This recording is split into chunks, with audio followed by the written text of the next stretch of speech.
Hello, all of my crafty friends. Thank you so much for joining me on my channel, Pretty Pink Craft Room. Welcome to all of you for today's crafting session. We are going to be creating a traveler's notebook. For some reason, during summertime, I always think about making traveler's notebooks, and about a couple weeks ago, or maybe a week and a half ago, I posted a short of me starting to create some traveler's notebooks, and I got a request to do a tutorial on the creation of one. So I wanted to go ahead and share with you how I create mine from start to finish. And this, of course, may be a video that we do in segments, but at least for today's video, we will be doing the base of the traveler's notebook. And you can use it as just a guideline and adjust as you need to for your own project. So for my supplies, I do have my eyelets here. I do have my elastic. I have my hole puncher, my corner rounder, which I did use to go ahead and round all the corners. And then I have my laminating sheet and, of course, the normal tools and utensils that we typically use. So my sheet measures 6.5 by 11, 6.5 by 11, and I am only going to be creating a 1-inch spine. So I am going to score at 5 and 6. So even before laminating the sheet, I like to go ahead and score it to crease it down to make it easier to make that fold with the laminating sheet. So once I have this scored, and I know that this is going to be the front of my cover, if I wanted to add something here, this is where I want to do it. Of course, because it's being laminated, I can't make anything too bulky or dimensional, or the laminating sheet will not adhere to the project like it needs to. So I'm just going to pull in some elements that I've already selected to be on my cover. Since I already know that where the spine lines up, I know not to go over that spine, but to go ahead. Let me move my cutting board. I'm sorry, my scoreboard out of the way. Okay. So I'm just pulling in some of the ephemera that was part of our complimentary to the paper pack, and I'll go ahead and add this down. So yeah, I hope you guys are doing well with the weather, the summer heat. I don't typically do well in the heat, and I just came back from a work conference in Boston where it was much more humid than what I am used to where I live. I don't get a lot of humidity. We do get the heat though, and that is still very difficult to deal with. So I still have a struggle with it, but you know, we all do the best we can with our situations. So I'm just layering these pieces onto the front cover, just trying to figure out where exactly I want them to be, and then I'll go ahead and glue them down once I figure it all out. Okay, I think that looks pretty good. Okay, let me go ahead and glue that down. Okay, so all of my pieces for the front cover are glued down. So again, I've kept it pretty flat so that it doesn't affect the lamination part. So I'm going to go ahead and run this through my laminating machine, and then we will be back and we'll continue with our project. I have gone ahead and laminated my sheet here, and it's all sealed down. So what I do recommend is when you line it up in your lamination sheet, just to give yourself a little bit of a shortcut, try to put it to the edge on at least 2 sides. Give yourself a little bit of space, of course, so that it can adhere on the edges there, but try to line it up on the edges on at least 2 sides, so that all you have to do is cut on the remaining 2. Hope that makes sense. But of course, you know, if you don't do that, it does not affect anything. It just gives you a little bit of a shortcut. So when I am cutting this off, I want to make sure I stay away from the sealant part of it, because that could make the sheets come apart and you'll lose the adhesive that is keeping this all together beneath the lamination. So I'm going to make sure that I come about 1/8 of an inch away from it, and now you can see what I have left over here. And again, I stayed away from where I could see that the gluing is there, the adhesive that's sticking to the paper to keep it all laminated. I'm staying away from that. So again, I'm coming about 1/8 of an inch away from the edge of the paper to make sure everything stays sealed and there's no openings on any of the sides here.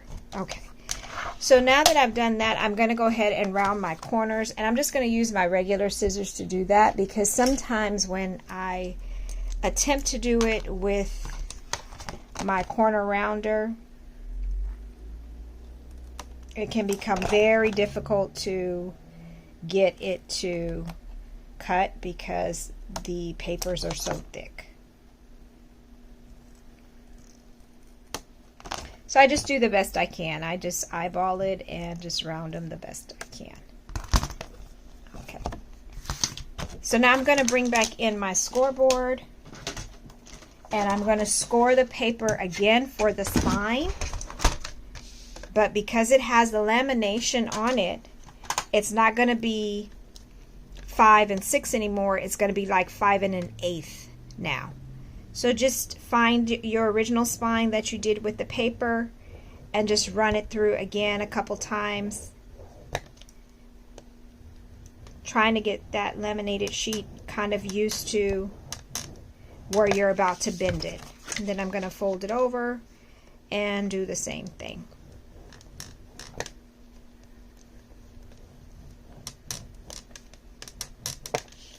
Okay, so now I'm going to gently fold it, and everything should fold into place, and it should give you the spine that you are looking for. So if you massage it a little bit, you should be able to get your spine, and that becomes my cover now. So again, I have my 5-inch cover and back, and then I have a 1-inch spine there as well. Okay, so I'll move my scoreboard out of the way so we won't be needing that anymore. So now we're going to be focusing on our spine here and adding our elastics. For me, what I like to do is to create myself a template. So whichever size is your spine. So my spine is 1 inch by 6.5.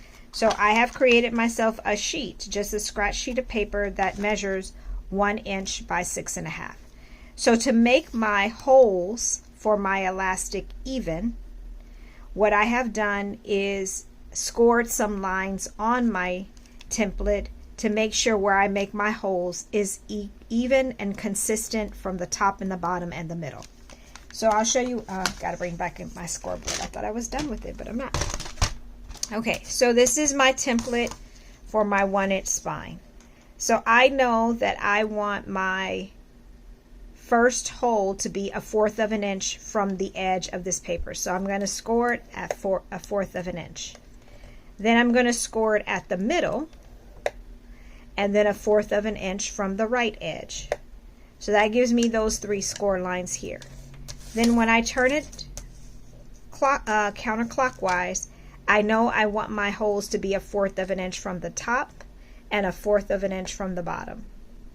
1/4 of an inch from the top, 1/4 of an inch from the bottom. And then I also want to find my center point, so I'm going to also score this down the middle.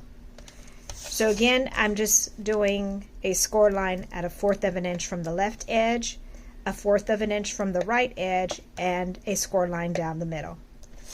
Then I'm going to rotate it, and I'm going to do 1/4 of an inch from the bottom, 1/4 of an inch from the top, and then score it down the middle. Then where those lines intercross, or intersect, I should say, that's the right word, intersect, that's where I drew these little circles here in pencil. So I'm going to take my hole puncher and I'm just going to make the holes where I've made the pencil marks. And that just makes it easier for me to make sure that I am keeping everything pretty even, pretty consistent, and that nothing looks too crazy off. It'll still may be a little off, but you guys know me. I still make things a little bit off, but at least it won't be that off.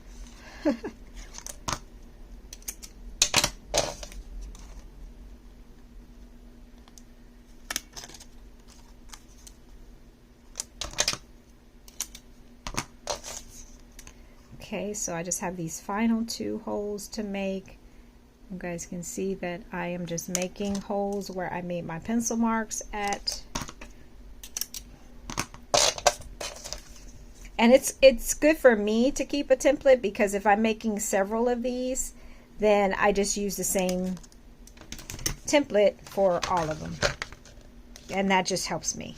So now I can place this template back inside my traveler's notebook in the spine, and I can use it now to make markings of where I want my holes to be. So because this is plastic on the cover, of course I can't use pencil, so I'm just using a little marker because I'm going to punch these holes out anyway, so the marker won't stay there. So I'm just marking it. Let me put this to the side. I'm just making a mark for my holes so that I know where I need to make the holes. Okay.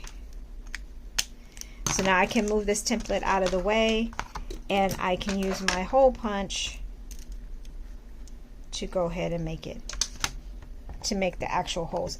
And another thing you may want to do too that helps you is make sure you adjust your lever there on your hole punch to try to make it so that you don't have to move it so far up or so far down, but it kind of stays in place for you. I'm just trying to make sure I have it right here. I should have it down just a tad. Yes, that's perfect. Okay, so now we can go ahead and use my hole puncher to actually make the holes here. So I am just lining this up based on my markings and creating my holes.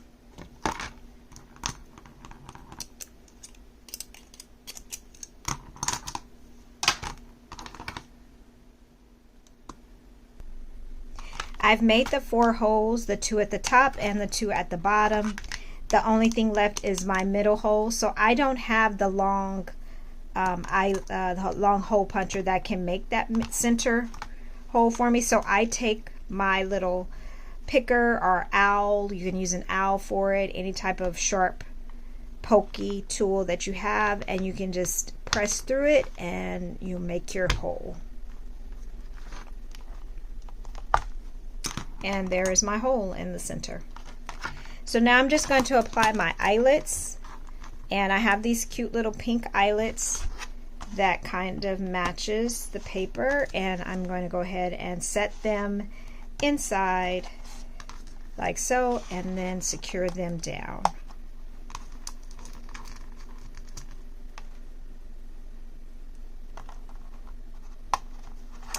Like so. So let me go ahead and secure them down, and then we'll move on to our elastic. I have my eyelets all secured, and you'll see that this is the back where the pink eyelets are showing through. And this is the inside, and I have them done for the top 2 and the bottom 2. I don't have anything for the middle because I don't have the eyelet setter that's long enough for that. So I'm going to bring in my elastic, and the way I measure it is I like to do elastic that is 3 times the length of the height of the notebook. So I'll do 1, 2, 3. And that's usually the length of what I try to use for the project. So I'm just going to go ahead and cut that off and hope that that is enough there. So this is the right side up. I'm just making sure I have it in the right side up. So for the first, to start making your elastic to hold your signatures, I always go through the bottom right from the inside going out. So I'm going from the inside and I'm sending the elastic outward. Then I'm going to take the elastic and I'm just going to go into the hole next to it.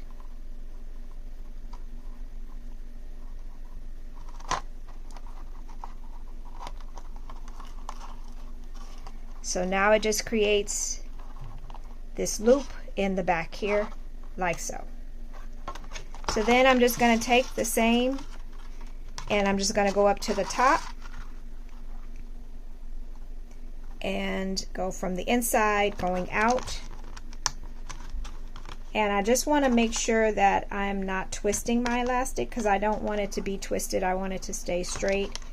So I'm just going to, once I feed this through here, if I can get it to go through here. There we go. I'm just going to make sure my elastic is all going straight and not twisted. And it looks like it twisted up here. Okay, there we go. Now we're better. And then once it goes there, I'm just going to go over to the hole that's right next to it and feed the elastic right back through again.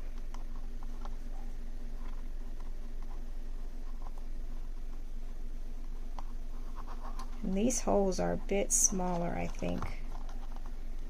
Or the eyelets may be a little bit smaller than what I'm typically using. And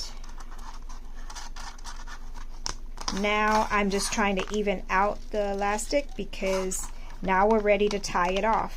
So what I also try to do is I try to not make it so super tight, or taut, whichever word you use to, so that the paper doesn't, so that it doesn't have room for the amount of papers that I might put into it. So that's why I'm just trying to make sure that there's still that elastic, but it's still tight enough to keep the paper secure without them moving around too much. So now that I've done those two, so I'm going to go ahead and tie this into just a knot. And that is simply the elastic that we need for our signatures. So again, because I'm only doing 2 signatures, I only had to loop this through twice to create it, and so now I'm good at tying it off now.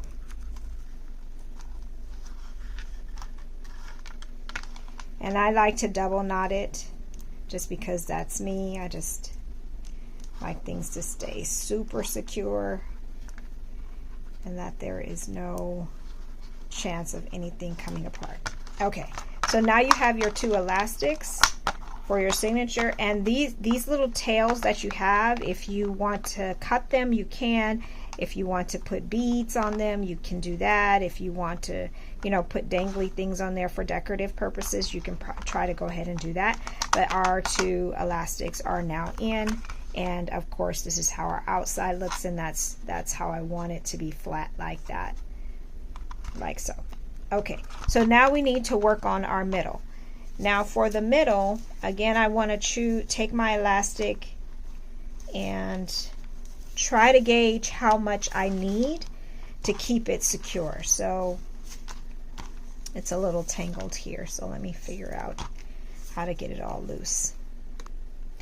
For your middle, you want to choose the length of your elastic based on how thick or how wide you want it to, you want your traveler's notebook to be. So I'm not thinking that mine is going to be that wide, but I do want to leave a little bit just so that it can have room to grow. So it's going to be about like that, I'm assuming. So this is how much I have cut off so that it can cover, or that it's sufficient enough to keep it closed but still giving it enough room so that it can widen out based on how chunky the traveler's notebook becomes.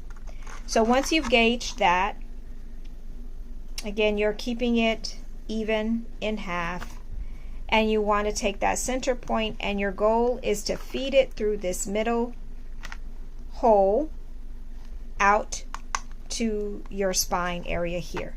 So what I use is, I use my little pokey stylus here to try to feed it through. And that may take a couple tries. So even if it doesn't go through the first time, do not give up. It happens to all of us. And we just do the best we can to get it through.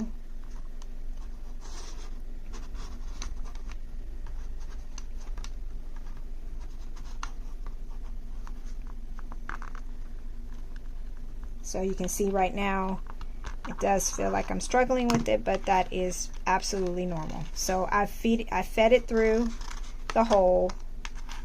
So now I can go ahead and pull it.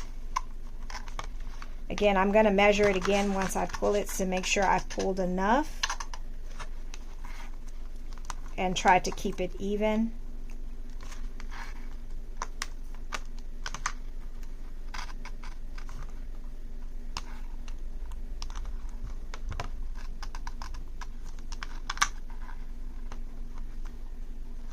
And let's see if that's good enough right here.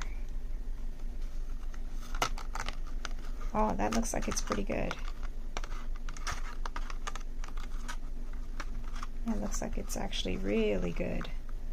Okay, so now it still has enough room so that it can get a little bit chunky, but still keep everything securely down. So you can either choose to knot this by tying a bow knot, or you can tie them both together.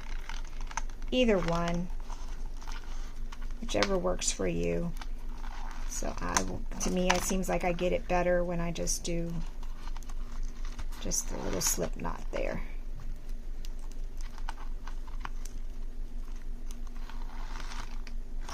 Okay, now that is in, and now you have your outside here that will support your signatures, and then you also have your spine. I'm sorry, your elastics for the middle as well.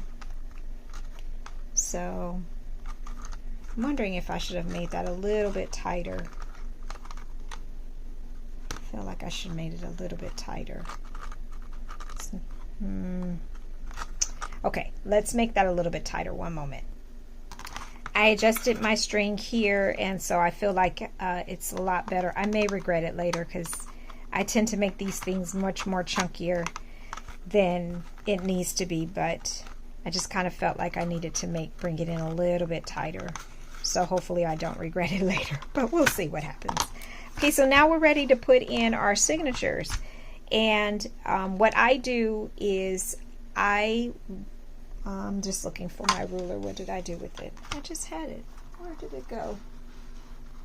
Ay. For some reason, I moved it away from my desk.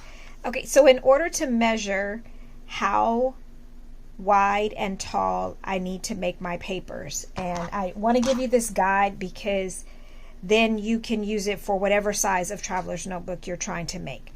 So I know that I want to make my papers fit in between the eyelets. I can't make my papers the same size as the cover because the elastic is not for the entire height of the base project. So I'm going to measure what is the space between the two eyelets, and then I will make my paper that size. So for me, my paper can be 5 3/4 of an inch in height. Then what I do is I take the measurement of my cover, one side of my cover, and I know it's 5.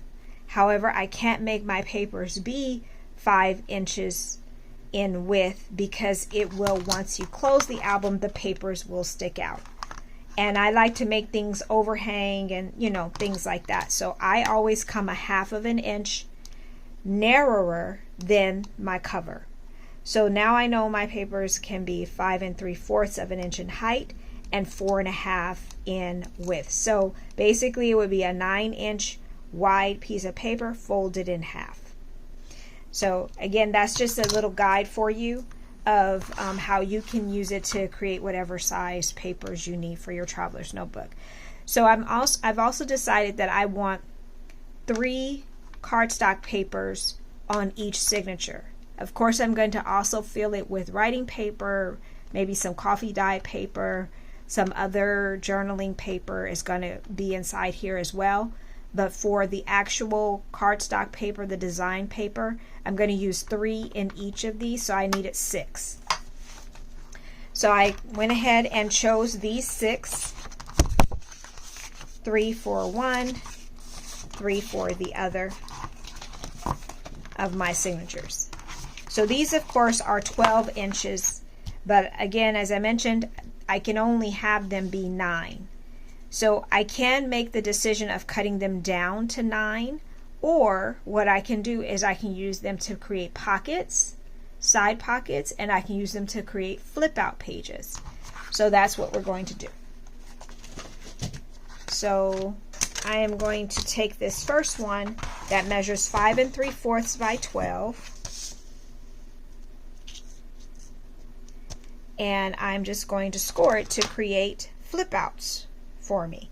So I know in order to make it to go down to 9, I need to score at 1.5 on each side. So I'm going to score at 1.5, and then at 10.5,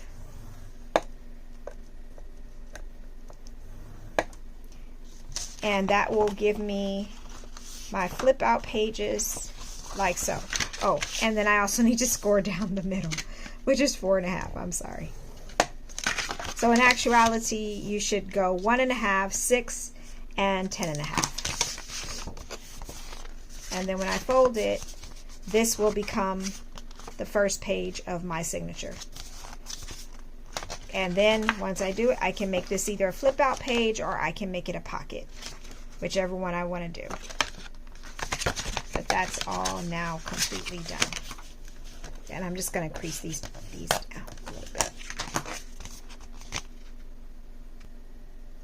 And once you bring it back into your base project, once you insert it under the elastic, then you see that it fits perfectly between your 2 elastic sheets.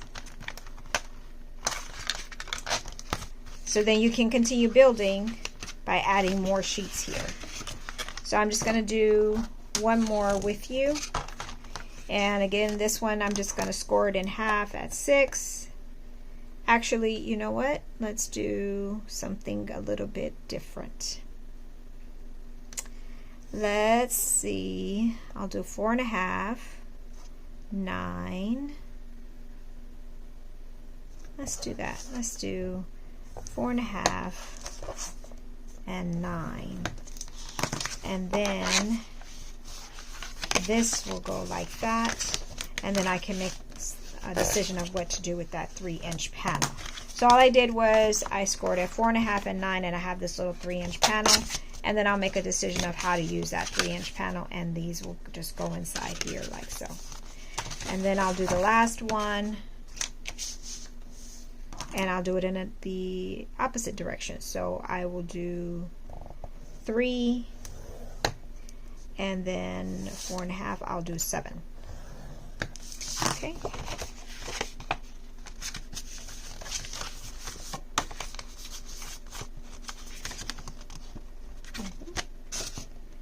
Okay.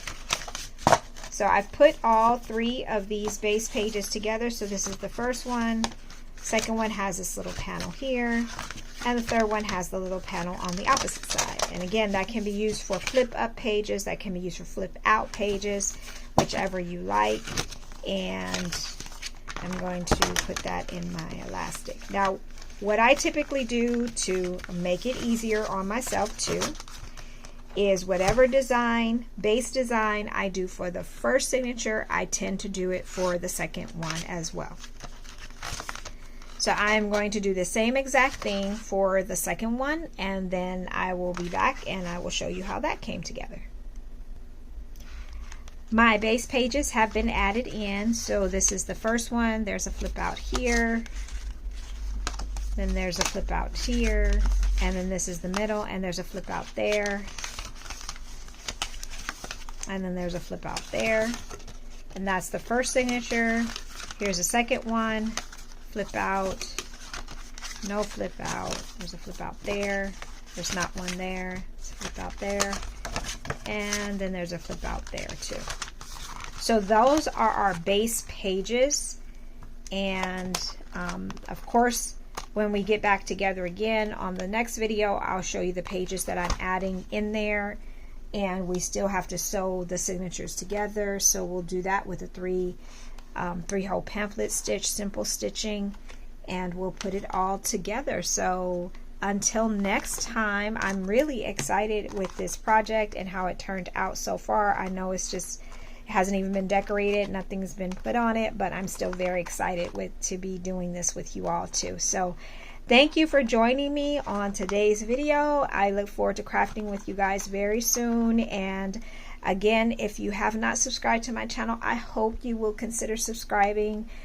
Please share your comments. I enjoy the comments, the positive feedback, the constructive criticism. Everything is all taken with positivity, and I love it, and it helps me to keep growing my channel and to keep growing in my skills and what I try to do, and to make good projects for you guys, to give you good videos. So once again, thank you so much for joining me today, and I look forward to crafting with you very soon. Until next time, bye.